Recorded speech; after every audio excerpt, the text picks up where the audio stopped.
I want Wink to do the princess story. You want Wink to do a princess story for you? Okay, let's ask Wink, okay? Go ahead and look at the camera. Say, Wink, Wink, can you make me a princess story? Wink, can you make me a princess story? I love you. I love you. Show with your hands. Aww. Princess Bellybutton and Karma the dog. And it goes a little something like this. Once upon a time, way back when the world was new. In a faraway land. In a huge city. With 4 walls. And people were milling about.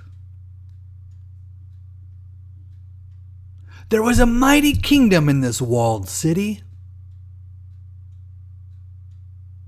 And up high in the kingdom's castle, there lived a cute little girl with apple cheeks, eyes that fluttered, and long, wavy hair. Not only was she beautiful, but smart too. Everyone in the kingdom adored this girl, who was called Princess Bellybutton. Most of all, they adored her belly button because it was the cutest belly button ever. All the people wished they had belly buttons just like hers, instead of their own hairy old ones.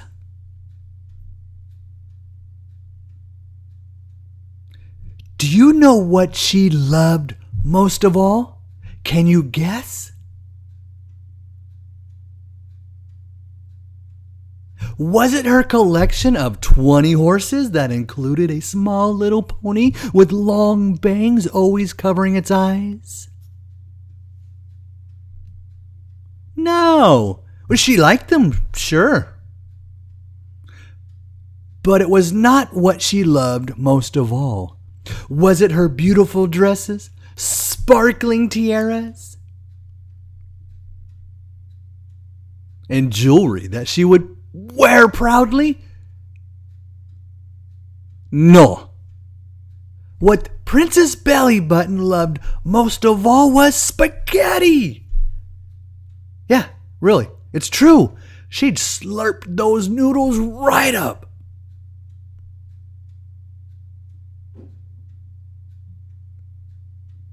She loved those noodles. You could add anything to spaghetti. Vegetables, fruit, meat, even milk, and she'd still eat it all.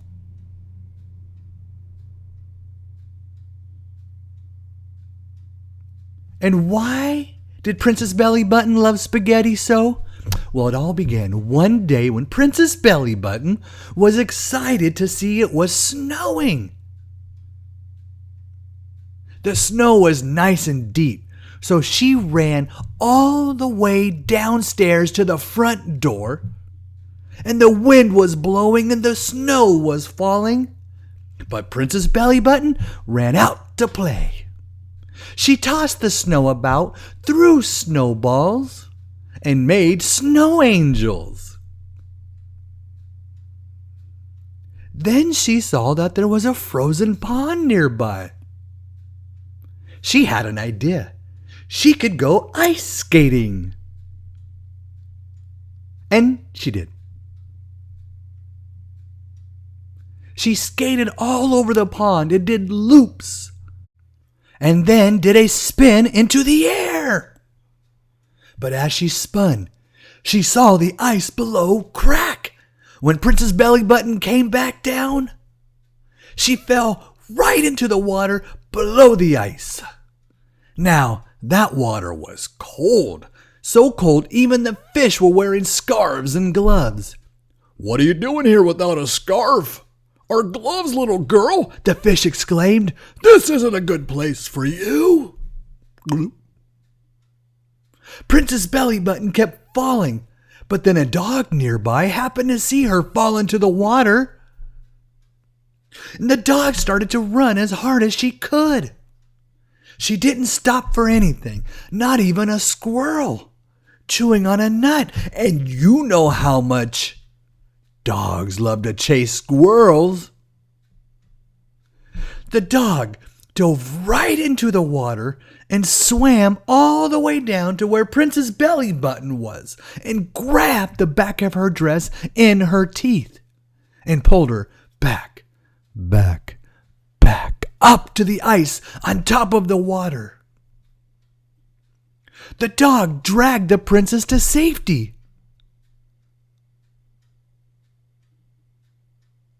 And then she ran off to chase that squirrel. Princess Bellybutton's family ran out and picked up the shivering little girl and brought her back inside her home to the castle. They bundled her up and then set down a plate of spaghetti. Eat this, they told her. It will warm you up from the inside out. So Princess Bellybutton took a bite and loved it. She ate it all up and asked for more and more. Soon there were stacks and stacks of empty plates all around her, and her belly with that belly button on top was full. That's what happened. Princess Bellybutton was also very, very smart. She invented math. She also would study the stars with her brother, Space Boy Douglas, and together they discovered that the earth is not flat, but round, and they told everyone this. They were the first to know this. She was also quite good at riding horses. She was so good she could get the horse she was riding to do a full flip in the air while still on its back.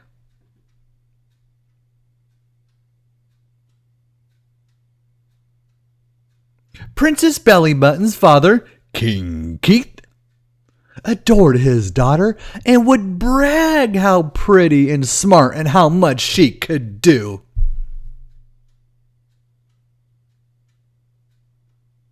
He decided to give her a special gift. So he asked her, "What would you like for your gift?" Princess Bellybutton thought and thought, and then she gave an answer that shocked the king. "I want a dog," she said. The king thought, "A dog? Dogs are famous for making messes and also having dirty tongues that they will lick your face with." But it was too late, because he had already promised his daughter anything she wanted for a gift. So he began to search for a dog. A dog that would be a perfect match for his daughter. The king decided a puppy, a cute little fluffy puppy, would be best. He searched for one. He found one and bought it to take home. This was indeed a very cute puppy with great, big, round eyes, floppy ears, and a wee little tail. As soon as the king got home and the puppy in his arms saw Princess Bellybutton, it jumped to the ground and ran up to the princess. She picked it up and petted it, but then gave it back to the king and said, "This isn't what I want." "What? But it's a cute puppy," the king said. The princess just said, "But I don't like it." The king decided maybe he should get a fancy kind of dog for his daughter. He searched and found one. It was hard to find. It had to be shipped all the way from the other side of the world by plane. When the dog arrived in a package, it was a very beautiful dog. It was very, very neat, and its white teeth shone. Its fur was perfect. When the princess saw the dog, she went over to pet it as it sat there looking pretty. But when the dog saw the princess was about to pet it, it moved away so that its fur would not get messed up. It shook its head at Princess Bellybutton and licked its paw and fixed its hair. So the princess was bummed. The king decided to take a walk through his kingdom and think about how he could find the right dog for his daughter. As he walked, he met an old man with a big belly. The man said to him, "You're looking for a dog? I have many. I go out and I look for dogs who have no home, and I bring them here and look for new homes to give to the dogs to. That's a lot of twos there, but that's what I do. So come on in and have a look at my dogs, too." The king asked him, "Are they all puppies?" The man answered, "No, not all, and some are quite old." The king asked him, "Are they neat and proper?" The man answered, "No, they're all different kinds, and some really need a bath. But the important thing is they all need a good home." The king agreed. He would take a look, even though he was not sure he did want to. The king went inside, wearing his king clothes. Everyone knew he was the king by his hair, his beard, and his super coat of royal crest, www.keithwann.com. The king started looking at the dogs. He saw a cute white dog with black spots. But it was kind of goofy.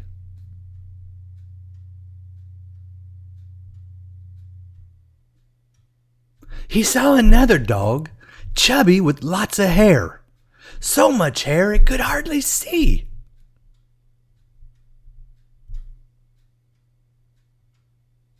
All cross-eyed and stuff. Hey, over here.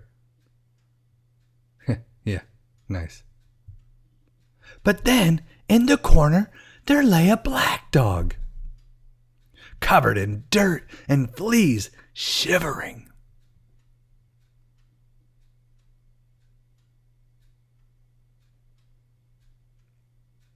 When the dog saw the king, it got up and walked over.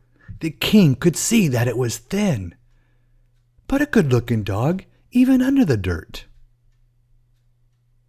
The dog stood up on its hind legs and put its paws on the king's chest, tail wagging. The king pushed the dog down and away. But the dog stood up again and then suddenly stretched out its paws and signed to King Keith. "I have an idea how to find the dog for your daughter." The king asked the dog, "How can you sign?" "Don't worry about that right now," the dog replied. "I suggest that you allow the three of us dogs, to compete for who gets to be with your daughter. Have a cooking contest, and each dog will cook a different dish for your daughter, and the food the princess chooses will decide which dog she will want." The king thought for a while, then decided he would give it a try. "Very well," he said, "the three of you get to cooking, and tomorrow bring the dish you have prepared." And with that, he left.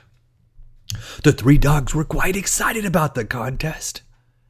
Here is what they made. The chubby dog, with too much hair in his face, could not see well. He put all kinds of strange stuff in his pot, like grass and dirt. And for the sauce, he drooled and drooled over everything. The white dog with black spots thought about what he would like to cook. Then he thought, "Aha! I shall make soup." Into the soup, he put dog food, bones, his favorite chew toy, his leash,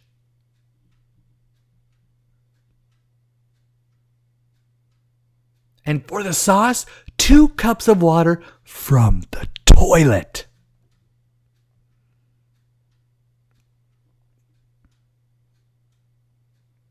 the black dog finally decided to make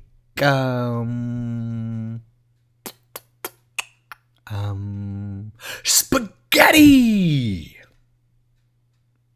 But first she took a long shower and scrubbed herself quite clean.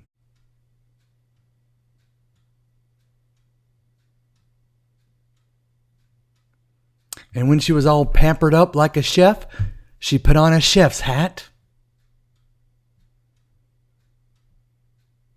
apron, name tag, and was ready to go. She started cooking the noodles and added all kinds of yummy spices. The freshest ingredients and other kinds of yummy food. Muy delicious! She stirred and stirred until she tasted the spaghetti and found it to be yummy. Perfecto. The next day, the three dogs brought their 3 dishes to the castle where Princess Bellybutton lived. The first dog presented his dish to Princess Bellybutton, but when she saw it had grass and dirt in it, she called for one of her horses, because that dish was not for her. She thanked the dog because all princesses are polite.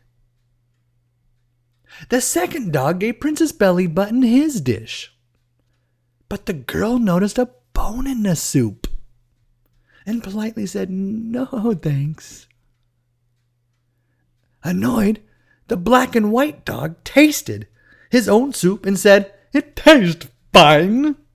Then he grabbed a bone and went off to chew on it in a corner.